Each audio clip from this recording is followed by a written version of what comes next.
Hello बच्चों, कैसे हैं आप सब। आज मैं आपको महाभारत की अगली कहानी सुनाती हूँ। द्रोणाचार्य भारद्वाज ऋषि के पुत्र थे। पंचाल के राजा पृषत और ऋषि भारद्वाज एक दूसरे के घनिष्ठ मित्र थे। पृषत का पुत्र द्रुपद बहुधा भारद्वाज ऋषि के आश्रम में आता जाता रहता था। द्रुपद और द्रोण एक दूसरे के साथ खेलते खेलते गाढ़े मित्र हो गए थे। राजा पृषत की मृत्यु के पश्चात द्रुपद पांचाल का राजा बना। इस बीच भारद्वाज ऋषि की भी मृत्यु हो गई।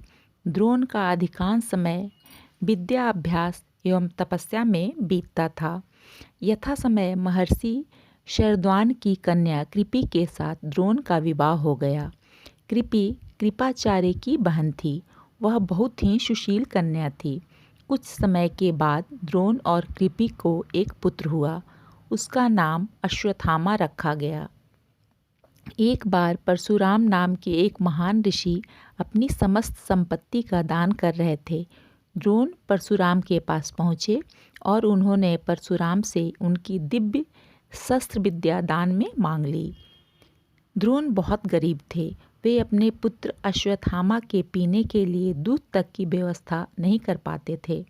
एक दिन अश्वत्थामा ने कुछ बच्चों को दूध पीते हुए देखा तो उसने भी द्रोण से दूध मांगा। द्रोण गाय की खोज में बहुत भटके, पर उन्हें किसी से गाय नहीं मिली।